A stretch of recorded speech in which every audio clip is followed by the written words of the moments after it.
Hi, welcome to the Screenagers podcast about discovering the best ways to help our youth and ourselves navigate our rapidly changing digital world.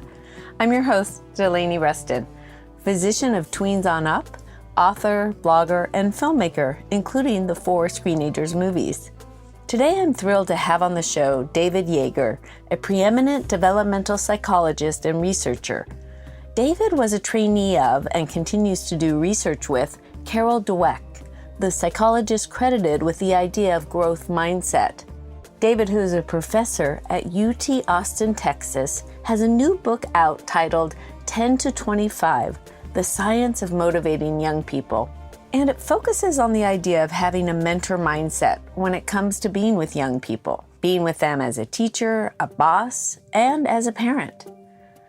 Central to the idea of mentor mindset is helping youth by holding high standards and being ready to provide high support when needed.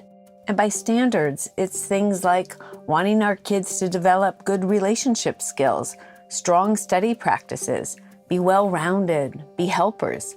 And then high support is about supporting them in these and plenty more endeavors.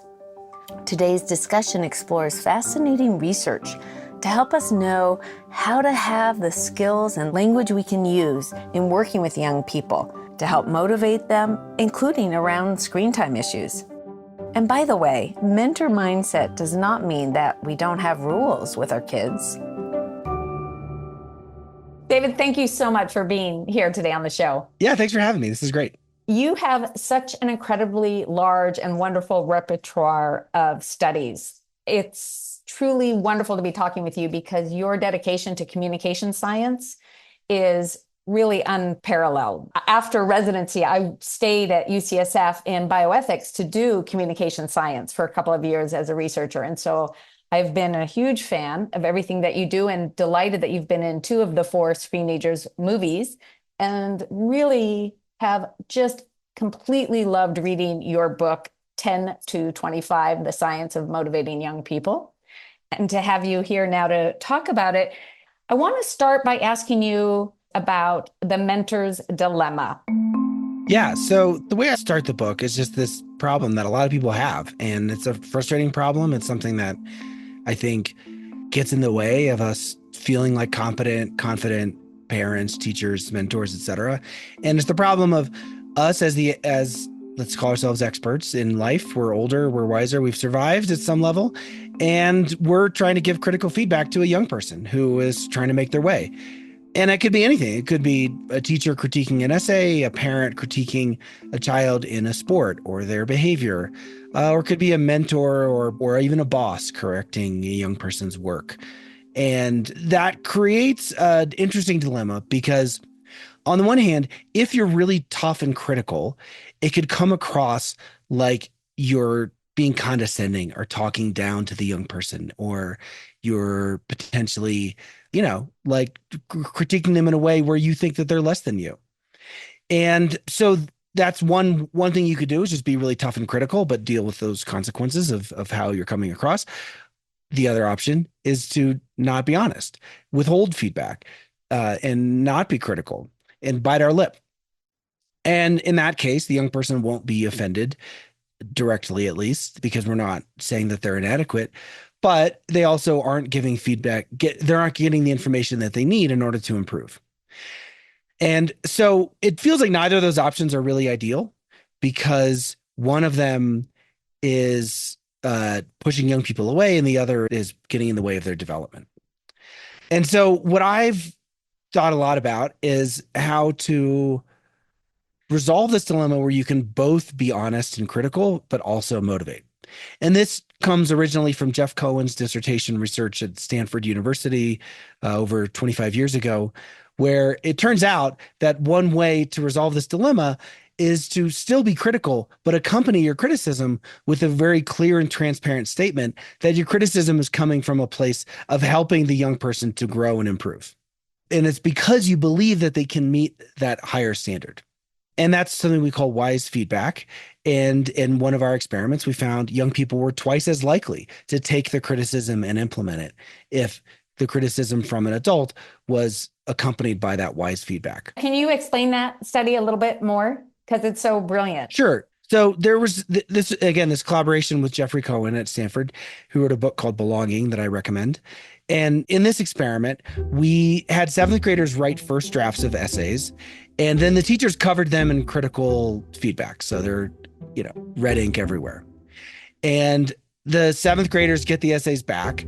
And as you can imagine, in their minds, they're thinking, well, wait a second. Does this criticism mean that the teacher thinks I'm an idiot, that they're biased against me, that they're looking down on me, or not? Or is it the sign the teacher believes in me? And what we did is we had teachers handwrite notes in advance that either said in a treatment condition, I'm giving you these comments because I have very high expectations and I know that you can meet them. Or in a control condition, it just said something bland. It just said, I'm giving you these comments so you have feedback on your essay. And the kids didn't know who got which note, and the teachers didn't know who got which note because we, the researchers, appended those notes. They were put in a sealed envelope. Kids go home, they get the envelope, and then they decide over the next week whether or not they're going to revise their essay. And then a whole week later, what we see is that in the control condition, only 40% of kids turned in a revised essay, but it was 80% in the treatment condition. Let me say that this is big. Receiving a note from the teacher expressing confidence in their ability to write an excellent paper really motivated the students, effectively doubling their chance of doing more work on the paper.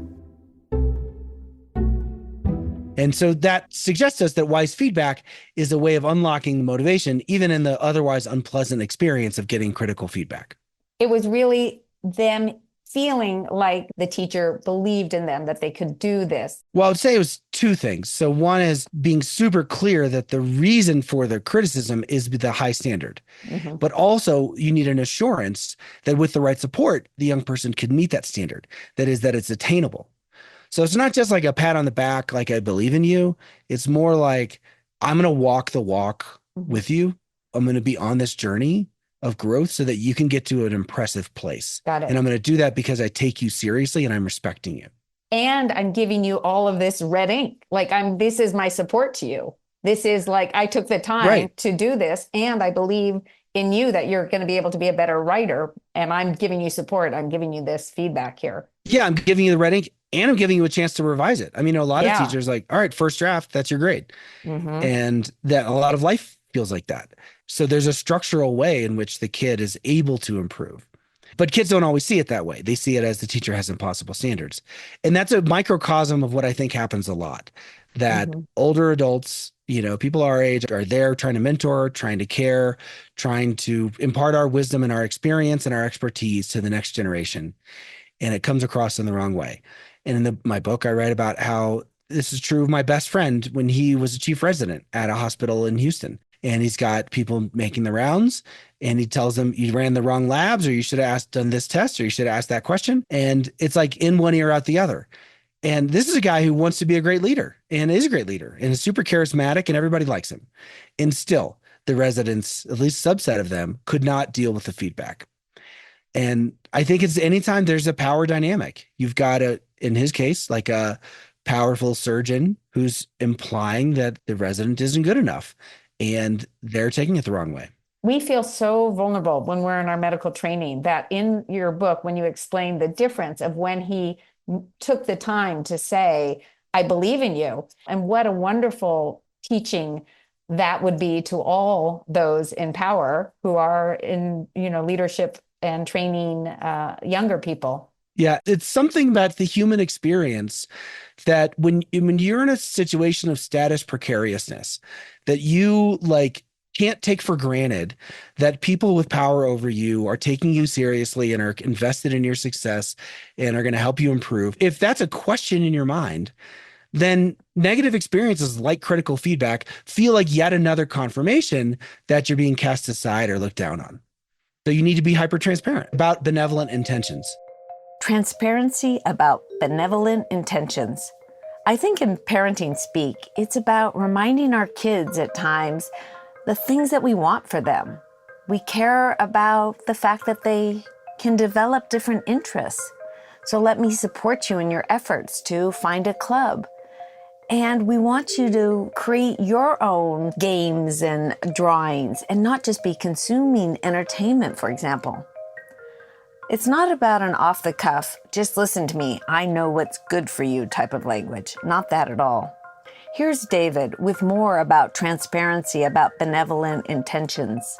Transparency about benevolent intentions. We do studies of police officers. This is with Kyle Dobson, who's at University of Virginia, and his collaborator. And whenever police officers approach people on the street, the officers in their mind are thinking, oh, well, obviously they know that I'm here to serve and protect. I'm here to help the community. And the civilian is like, just sees someone with like a gun and a badge. So civilians are like, am I going to be arrested? We did a study where we had civilians wear stress monitoring wristbands and be waiting at a table at the street. And then an officer wearing a gun and a badge comes up and talks to them. And we tell the officer to go make friends with them, basically. If they just come up and start asking you questions, where are you going? Where have you been? Then people are very threatened. And they give one-word answers. They're very short, and they can't remember a thing about the conversation, except that they felt terrible. But if there's a transparency statement, if they're like, hey, we're just walking around to get to know the community, would you mind if I ask you some questions? Then people are like, oh, okay, this is just a conversation. They're not accusing me of a crime. And then the conversation goes a lot better. There's a rapport. And I think that's a good example of, when we were doing that, we were also thinking of a boss who stops the 22-year-old in the hallway on the way to their office and then asks them a million questions about their weekend. And the boss is thinking, oh, I'm doing chit chat. And the employee's like, are they trying to judge whether I had too much fun this weekend, whether I'm serious, or am I a loser, or are they hitting on me? Like there's just all kinds of weird dynamics in that power disparity. And what could the boss say at that moment to say, how was your weekend? It would be a little awkward to say, I'm just asking because, but what would you recommend? I have some really hardworking, great 22 to 25-year-olds, and they're serious about their work. They don't really want to waste time.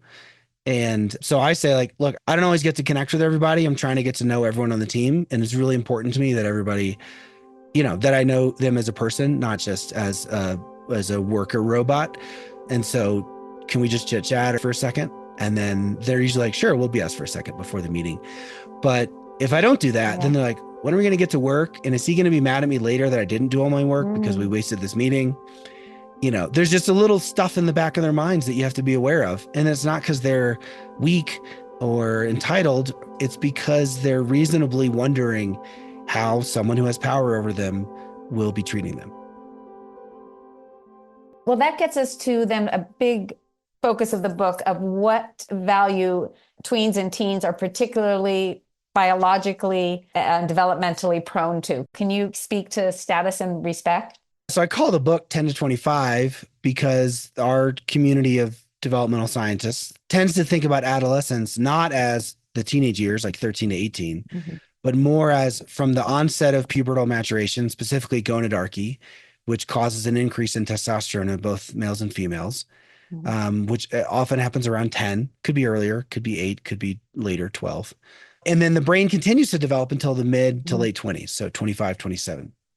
And so 10 to 25 is a period at which there are surprising similarities in the motivations that can capture the imagination and engagement of the young person's brain. And what I like to say is that babies cry. Usually it's the baby's hungry, the baby's tired, baby needs to be swaddled, right? Or the baby has a dirty diaper. It's like one of those. And and I have 4 kids, so I've done this a lot in the middle of the night, and you just do the checklist in your head. You're like, is it this? No. Is it this? No. Is it?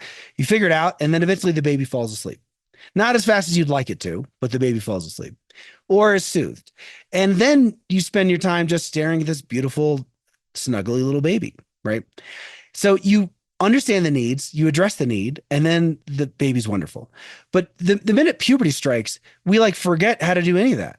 We just say, you're being outrageous, or you have a hormonal raging teenage brain and you're irrational and I can't deal with you. What I argue is that we need to figure out the equivalent to teenagers of like sleep, diaper, and food for the baby. And I think of course, teenagers need sleep and food as well. But I think a lot of times what causes their most frustrating behaviors is more of their social motivation, and specifically the motivation to have a sense of status and a sense of respect. And those are loaded terms. I'm not talking about maximizing number of likes on Instagram or something frivolous and superficial. I'm talking about the feeling that others who are influential in your social milieu view you as a worthwhile contributor, as bringing something to the table. The anthropologists talk about the phrase earned prestige, the idea that you've engaged in some behavior that's socially valued by the community, and that the community has noticed that, and you've gotten a reputation, a positive reputation in response to that. Something powerful in this idea of demonstrating through your behavior some kind of social value and status to others.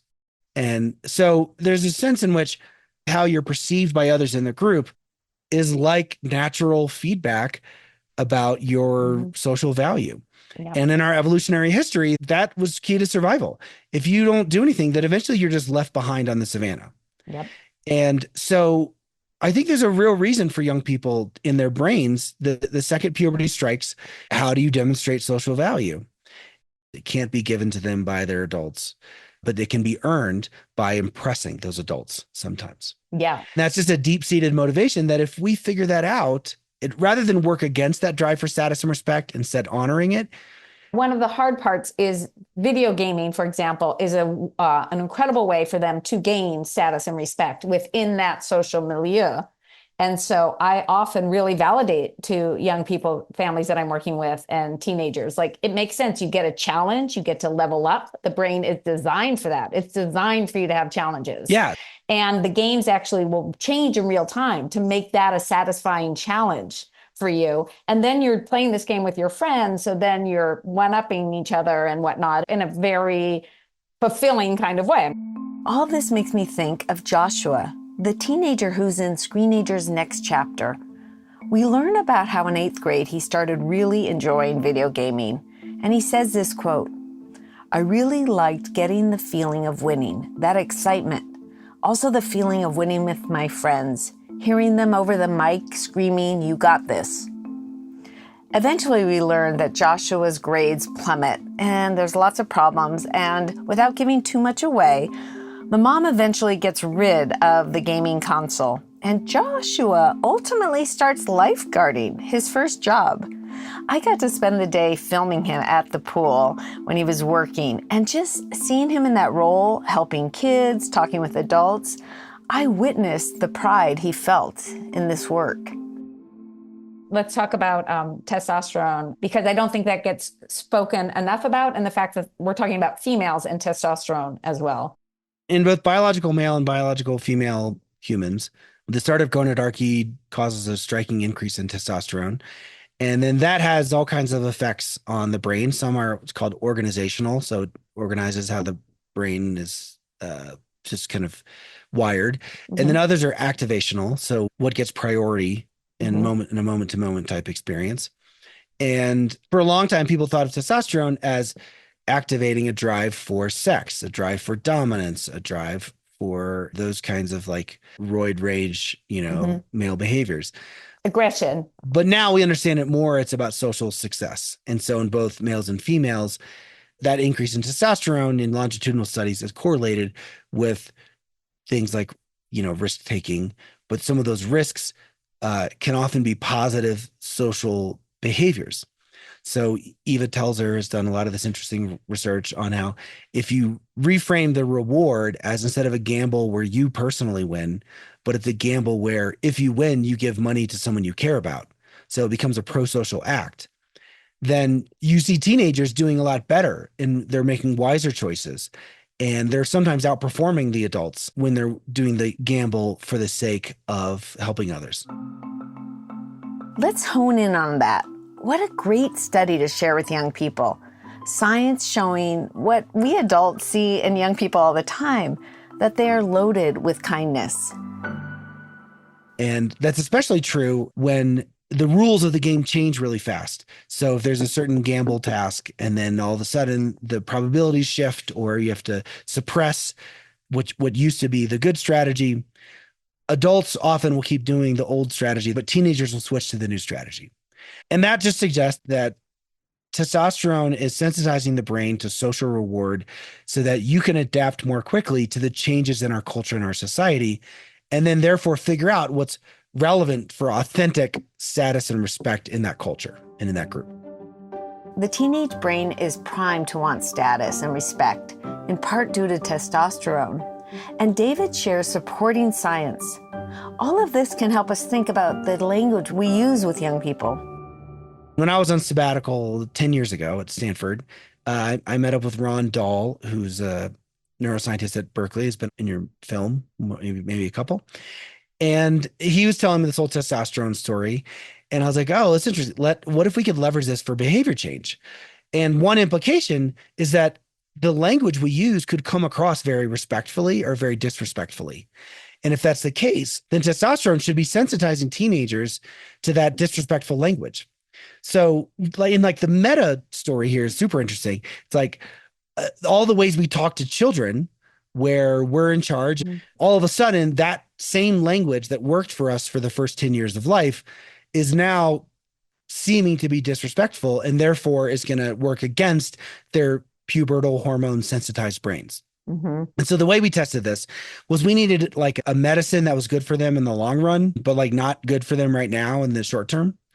And we wanted to study the problem of why teenagers often don't take their medicine. And that's because like 50% of teenage cancer patients and organ transplant patients don't take their daily medications as prescribed. So anyway, we needed a medicine, but we couldn't take real transplant recipients because you can't have your control group like lose their kidney or whatever. And so we had to have something that was a good stand-in for medicine. And my lab manager tested lots of different substances, and then she picked a spoonful of Vegemite. So for people who don't know, Vegemite is like, imagine you brewed a barrel of beer, and then at the bottom, after you took all the delicious beer part out, you just had a bunch of yeast sitting there, and then you spooned that out and put it on toast. That's more or less Vegemite. And so it's pretty gross to people who are not raised with Vegemite. Gives you a lot of B vitamins. Yeah, that's right. Yeah. And so that's what we told people. We're like, here's a vitamin supplement. It's plausibly good for you in the long run, but it might have an unpleasant taste now. And then they take a bite of it and then they're gagging. It's so gross. And then we either ask them respectfully or disrespectfully to take a large sample. So a heaping spoonful of Vegemite. And in one condition, we use conventional disrespectful language, which you might call grown-splaining. So, and now let me mansplain grown-splaining to you. Thank you, David. That's just when adults are like, I know what's good for you. Yeah. I've pieced it out in my mind, and you just need to listen to me. And if only you would listen to me, then you would make a wise choice. That's grown-splaining. So in one condition in the Vegemite experiment, we had the medical professional who's offering the medicine say, I'm a trained medical professional. I know what's good for you. You should just listen to me. You know, there's an unpleasant taste. You should try to ignore that. Lots of statements about basically, if you know what's good for your health, and I do, then you would take this. And then it ends with thank you in advance for your cooperation, right? Yeah. So it doesn't grant any autonomy or agency, et cetera. In the respectful condition, we say things like, you're a college student. You can understand the deeper reason for this. Let me explain the medical reason why we're asking you to do this. Please consider taking this medicine. If you have an unpleasant taste, think of that as you doing your part to help science and to help others. And then thank you in advance for considering this request. So it presumes competence. It grants autonomy and agency. It's a subtle shift. And we found that the young adult participants in our study were twice as likely to take the Vegemite when they were asked respectfully versus disrespectfully, which is great. So that means that there's something to this language. But the most interesting part is we also took saliva samples of testosterone at baseline. And what we found is that people who were high in testosterone really distinguished between the respectful and disrespectful language the most. It's like they have like a testosterone-induced allergy to grown-splaining that we think causes them to really distinguish in terms of whether they take the second Vegemite spoonful. But the last little footnote is among the low testosterone people, we also administered a nasal inhaler of testosterone or not. So we took, 20-year-olds who were post-pubertal and we turned them back into 13-year-olds with this big nasal inhaler. And then there what we found is that you could take low T people and when you give them the inhaler, they look just like the high T people from baseline. So they dramatically distinguish between the respectful versus disrespectful language. So testosterone levels, it's individual differences. So Younger? the story's a little complicated. That, as far as I understand, the first time you're fully awash in testosterone is when it has its largest effects. Later, you can just have high circulating levels, but your neurons have like accommodated to that. And you've reached an equilibrium with your personal levels of hormones. Imagine you are 15 years old in Paris for the first time after 3 espressos. You're looking like just the level of intensity. There's something about the magic of being there for the first time in that moment that causes you to remember everything and pay attention to everything. And that's kind of what it's like for when you're newly awash in testosterone and then some social status event happens to you. We want our kids to do certain things. We want them to clean the room, and we want them to be off screens at times. And we often yell at our kids. I call it for me, it was the grab and stab, where I would grab whatever device they were on and stab them with my eyes. What do we know about Silk and Dahl's study related to how effective it is when we yell or just nag our kids? Yeah, I mean, first of all, I just have so much compassion for parents. I mean, it's a constant struggle to figure things out. And just as a side note, that for my book, I interviewed these great mentor mindset leaders. And mentor mindset is basically being the walking, talking embodiment of the wise feedback note, with the respectful Vegemite language being what you say all the time. Let's zoom in a minute again on mentor mindset. It's about having high standards with high support. Not impossible standards, not destructive support. It's our work to figure out our actions, our words that are aligned with this mindset. Can you explain the study by Silk and Dahl? Yeah, so I've mentioned this term grown-splaining, and there's an interesting study of what happens in the teenage brain when your parent nags you and tries to grown-splain something to you. And this study is led by Jennifer Silk and Ron Dahl. It was a part of a broader study of moms and teenage daughter depression. They could have done it with dads and sons as well, I think. And the way the study works is that the moms completed the sentence, "What bothers me about you is," which is like, you're already off to a bad start with that sentence. So they would record a bunch of their responses. Yeah, moms pre-recorded these phrases. Okay. And they say things like, "What bothers me about you is I'll ask you to take your shoes downstairs and you won't. I ask you to play with your siblings and you don't, and then you yell at me. Get off your screens." Yeah, but like I'll walk by a room and say it needs sweeping and dusting, and then you won't do it. You just need to calm that down." That's in the actual paper. And so the teenage daughter is then in this big magnet that's spinning around her head while they're listening to the mom's recording.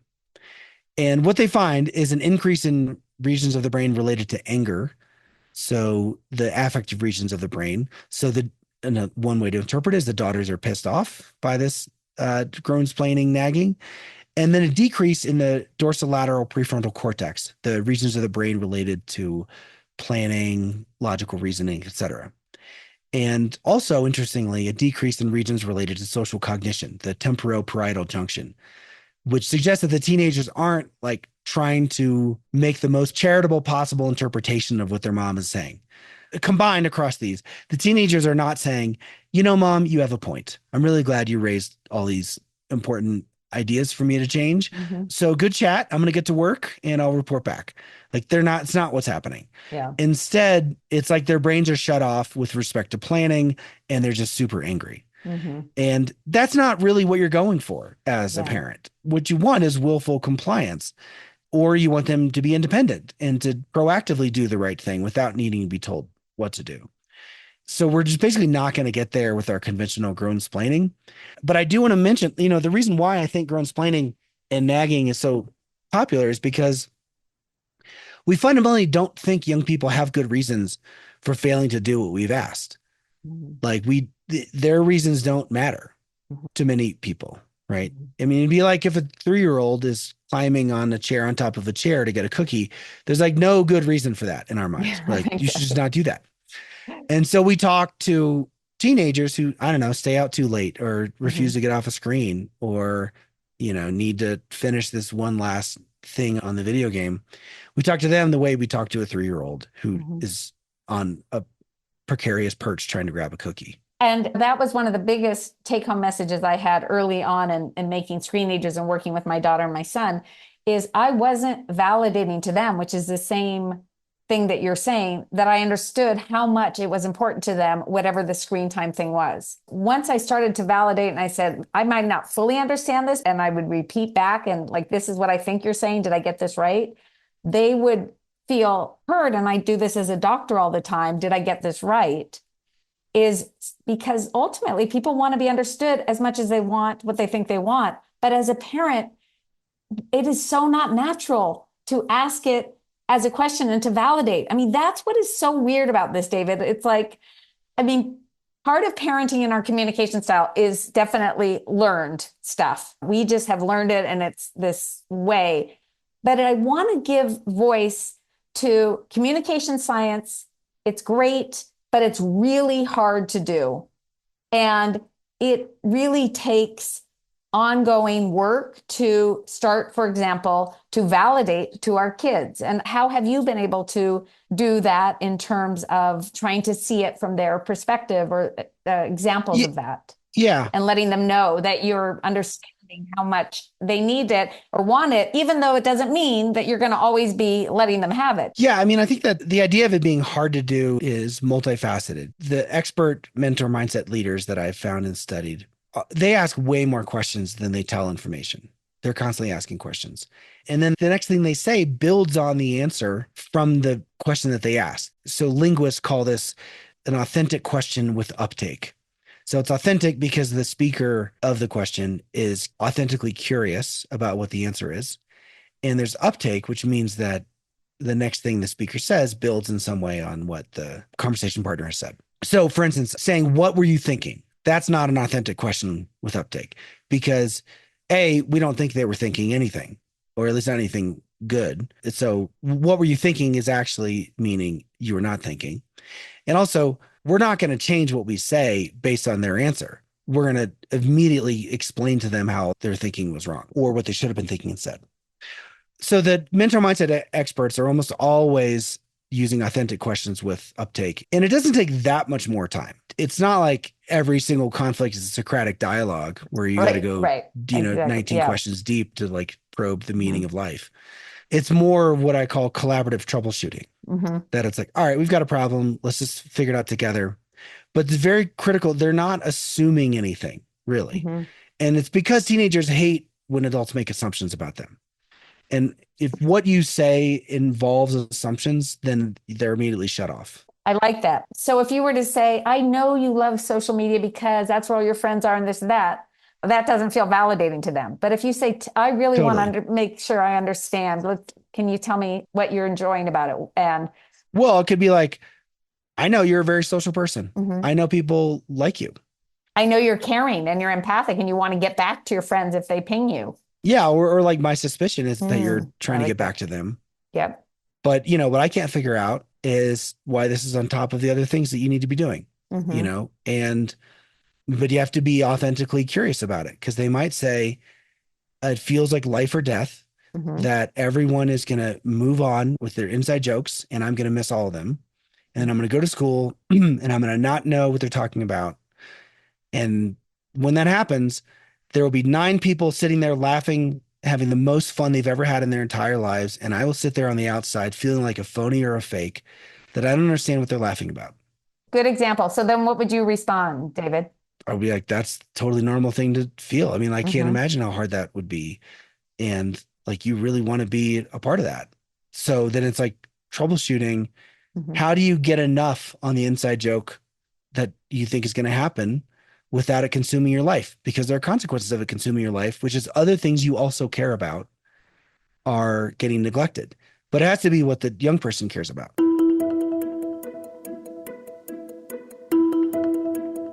There's an example of this in the book that I got from a parenting coach. It was a dad who his daughter was on screens all the time because she had an out-of-town boyfriend. And he couldn't go in there and be like, stop being in love with this other person. Like that would not have worked, you know?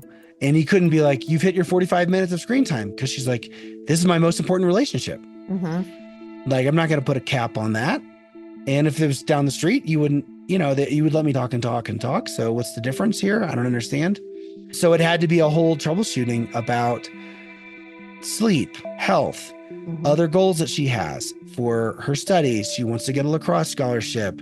It needed to be about the daughter setting the boundaries in the context of all of her health goals and achievement goals, etc.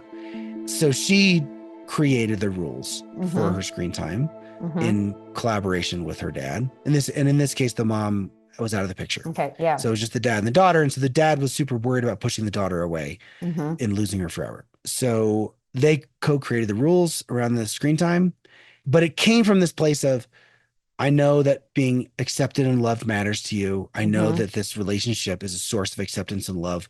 And there's nothing pathological about wanting to be loved. In fact, it's the most normal thing for a teenager. Like there's Romeo and Juliet rings true for a reason. And it's because every person your age throughout all of human history has wanted to feel the way that you feel when you're having a great online conversation. So I get it.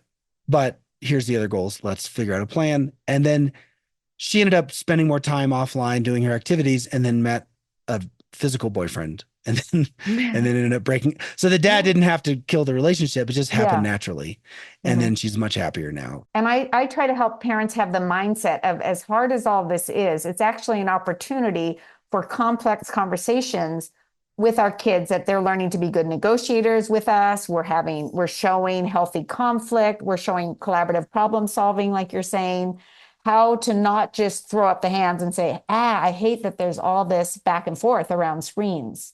Right. I mean, the enforcer mindset, which is one alternative to the mentor mindset, is all standards, no support. And that's where you just say, rule is 30 minutes. And if you break it, you're grounded. Yeah. And you're just going to enforce some rule without any kind of collaboration. And you would do that if you thought the young person really had nothing to contribute in terms of their ability to collaborate and think about it. But what's kind of interesting is this idea that if you are just the enforcer, then you end up with solutions that are imposed from the outside, from the adult, and then the young person is not likely to follow through on them. So you've kind of wasted your time. Yeah. And so you just created less of an ethical person, which is the opposite of most parents' goals. The parenting coach I always talk to, Lorena Seidel is her name. She's like, never waste a crisis. You've got a conflict. That's a chance to build a skill. Whether it's a collaboration skill, a problem solving skill. And if you force them to think about, all right, well, what are your competing goals? How are you going to meet those competing goals? What is your plan? That's like a very important skill. And they need that when they're in college, for instance, or they're just out of the house and they have to prioritize. And think about how much stronger that muscle is going to be at 18 or 19 when they're out of the house. If for the 10 years before that, they've had to troubleshoot and plan ahead and collaborate on competing demands, like screen time versus in-person time. That muscle is going to be really strong. And then now you've done your job as a parent. What I really like is this idea of support for it, because what we've done, like in schools where we've allowed kids to have devices on them, we're setting them up for failure. When we're asking too much of them, when you have all of your friends on these devices, right? The idea was, oh, they just need to learn how to self-regulate. We've learned that many students, that's too big an ask with all the temptations of devices. Same thing here. As a parent, it's not like we're just going to talk about this and you figure it out. You're 15 because you're going to need to know this later. That would be just the opposite of the enforcer. Protector. Yeah, that would just be the protector. Like, I'm going to protect you from any kind of struggle with me or anything. You're just going to be however you need to be. That wouldn't be being a supporter in the way that we want them to have high standards of full life with some screen time, of course, but all sorts of other things. But we're going to support. We're not going to just step away and say, you figure it out on your screens. Right. Yeah. I mean, I think the protector mindset is that it's my job to protect you from any kind of distress. And I would add to that, David, because what I hear so often from parents is I just can't deal with their pushback. And so I step away. It's not that they're the protector in terms of worrying that they're imposing too much hardship. That is one thing that you do talk about in the book. But there's also the parent who just gives up and says, I can't handle it. There's too much pushback. And that's a worrisome situation. That's why the work that we're doing is trying to, and what we're doing with you right now is trying to give them more resources, more tools. Yeah, I mean, there are different reasons why the pushback causes parents to relinquish their kind of authority over kids' behavior. One is we just don't have the time. Like I honestly think one of the biggest detriments to mentor mindset parenting is just the fact that our kids are overscheduled and our parents are overscheduled. And I find in my own life, like it is when I'm just constantly on the go. It's like, nope, I need 110% compliance first time I ask right now because I have no time. But another reason is people think if I'm doing a good job at parenting, my kids will never cry. Like they'll be logical and reasonable and they'll never scream and they'll appreciate me. But like, that's not the case. I mean, even the great teachers I write about in the book, you'd think, oh, it's a classroom full of wonder and learning and happiness. And it's like sometimes, but there's a lot of crying in great classrooms. And the reason why is that the subject matter is legitimately hard, right? Like physics was a mystery for all of human history until 100 or 200 years ago. And now we expect every 16-year-old to learn it in like 7 months. And that's amazing. And so like, if you truly uphold the standard of understanding the mysteries of the physical world, and as a physics teacher, for example, like there will be some crying, like for some subset of kids. And that doesn't mean you're being a bad person or you're an enforcer. It just means that the reality of the world is in contrast to what the kid wants it to be. There's a lot of communication science that David and I have been discussing to help youth feel respected and heard, asking questions, and really letting our kids know that we care and are listening. Questions with authentic uptake, as shown by our thoughtful follow-up questions. To remember that with a mentor mindset, we have high standards, we want our kids to have full lives, and we will keep working and experimenting with ways to give them support, including around screen time issues. But will we be perfect at this all the time? Calm and rational in all of our different interactions we have with them? Heck no. You can get a do-over. You can accidentally be the disrespectful condition in the Vegemite study and then come back and be like, all right, that was not our values. I'm sorry. I should have been more curious about what was going on with you. And then you can do it again. And often they'll remember the do-over rather than the first one. That's what they're going to remember. Like, wow, that is cool. Yeah, they'll remember that. This has been great talking with you. Yeah, thank you so much for having me. Appreciate it. Bye, David. All right, bye-bye. Hey, everyone. It's such a gift that you tuned into the show today. I want to thank David Yeager for his time with us, and you can find out more about him, his book, his research, and all the studies we mentioned by going to screenagersmovie.com, the podcast page, and there you'll find show notes. And remember, by following or subscribing to the show, you will get each episode automatically. And if you can one-time rate the podcast by checking off some stars, we would super duper appreciate it.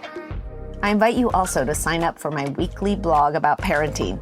Hundreds of blogs at screenagersmovie.com, and the search bar makes finding specific topics easy, and each blog has discussion questions to jumpstart conversations with your kids, students, soccer players, you name it. And at the website, you'll find out about how to see our 4 Screenagers movies and much more. Finally, I love hearing from you, so email me at Delaney@screenagersmovie.com. Today's show was produced by the following people: me, your host, Delaney Reston, Lisa Tabb, Rebecca Tolan, and sound editing was done by Alan Gofinski.